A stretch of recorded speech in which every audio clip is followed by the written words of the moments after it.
परिचय। यह छोटी बच्ची रो रही है। उसे सांस लेने में तकलीफ हो रही है। उस बूढ़े आदमी को देखो। वह नगर के व्यस्त क्षेत्र में रहता है। वह फेफड़ों की बीमारी से ग्रस्त है। इनकी बीमारी का मूल कारण वायु प्रदूषण है। इस पाठ में हम अपने परिवेश में होने वाले हानिकारक बदलावों और अपने जीवन पर उनके प्रभावों के बारे में जानेंगे। उद्देश्य। इस पाठ के अंत में आप निम्न करने में सक्षम हो जाएंगे: वायु प्रदूषण, इसके स्रोत, इसके हानिकारक प्रभाव और इसकी रोकथाम की व्याख्या करना। ओजोन परत के अवक्षय की व्याख्या करना। ग्रीन हाउस प्रभाव का वर्णन करना। अम्ल वर्षा के निर्माण की व्याख्या करना।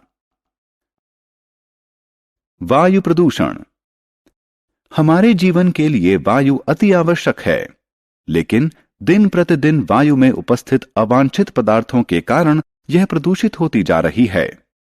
अब आप जानना चाहेंगे कि ये पदार्थ कहां से आते हैं।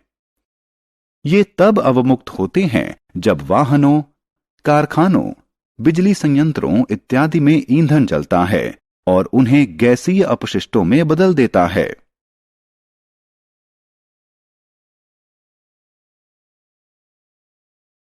वायु प्रदूषक और उनके स्रोत।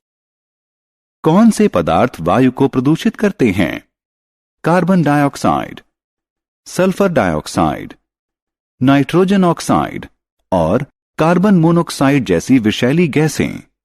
ये गैसें प्रायः ट्रक व बस जैसे वाहनों के इंजनों से अवमुक्त होती हैं।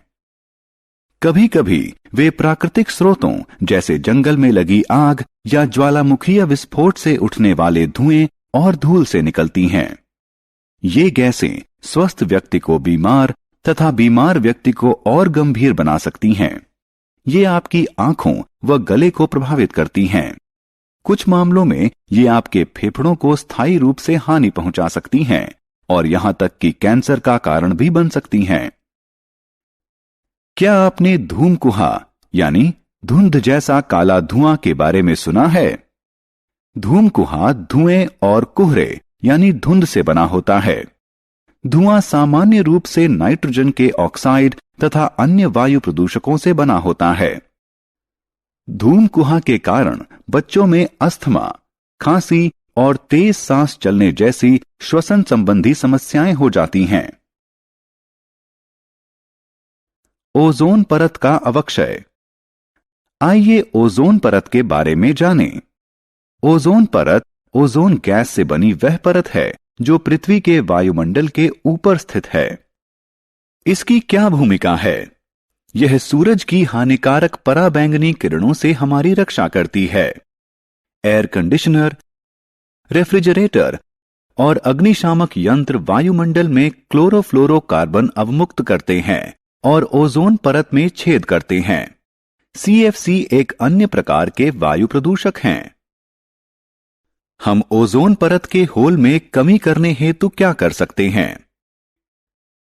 हमें ओजोन परत को अवक्षय से रोकने के लिए CFC की तुलना में कम हानिकारक पदार्थों का इस्तेमाल करना चाहिए।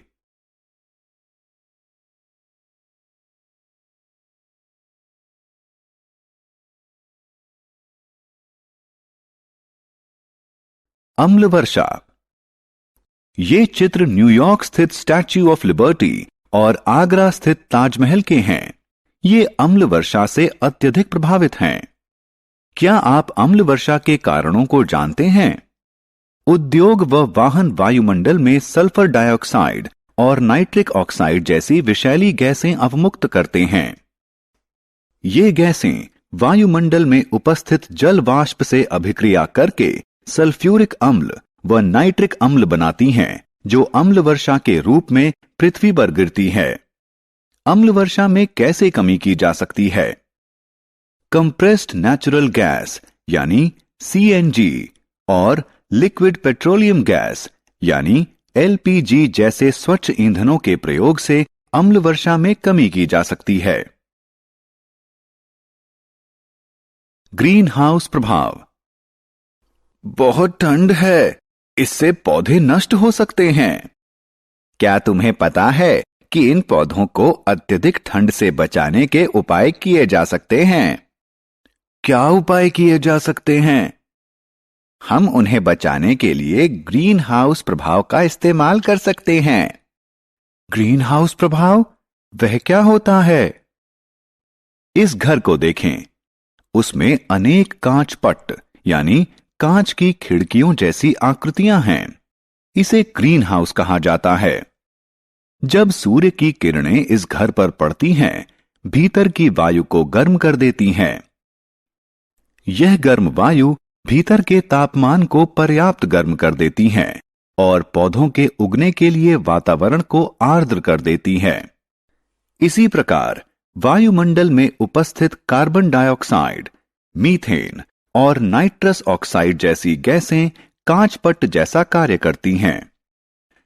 जब धूप का विकिरण हमारे वायुमंडल पर पहुंचता है तो कुछ किरणें परावर्तित होकर अंतरिक्ष में वापस चली जाती हैं और कुछ किरणें ग्रीन हाउस गैसों में प्रगहित कर ली जाती हैं, जिसके कारण पृथ्वी के वायुमंडल के तापमान में वृद्धि होती है। Global warming. ग्लोबल वार्मिंग का तात्पर्य है कि पृथ्वी के तापमान में वृद्धि हो रही है।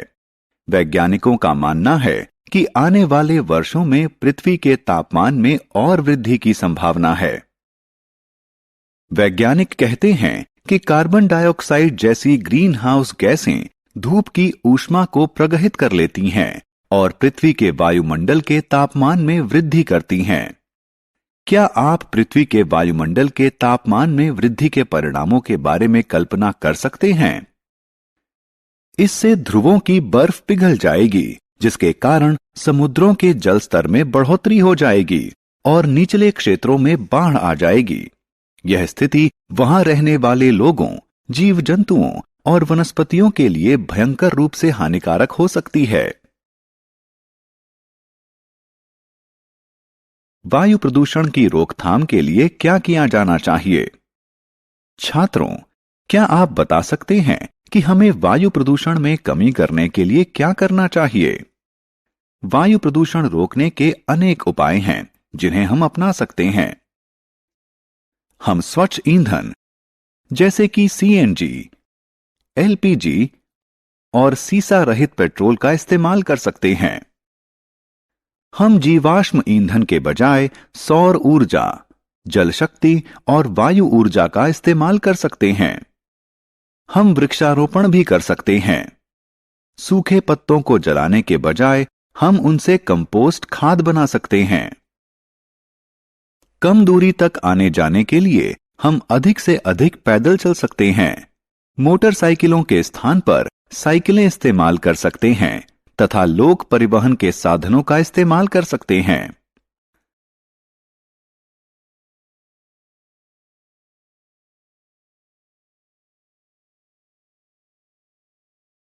सारांश। आइए हमने जो कुछ सीखा है उसे संक्षेप में दोहराएं। अवांछित पदार्थों द्वारा वायु का दूषित हो जाना ही वायु प्रदूषण कहलाता है। जो पदार्थ वायु को दूषित करते हैं उन्हें वायु प्रदूषक कहा जाता है। Carbon monoxide, nitrogen oxide, carbon dioxide, methane और सल्फर डाइऑक्साइड प्रमुख वायु प्रदूषक हैं। ग्लोबल वार्मिंग का कारण कार्बन डाइऑक्साइड जैसी ग्रीन हाउस गैसों के स्तर में बढ़ोतरी है।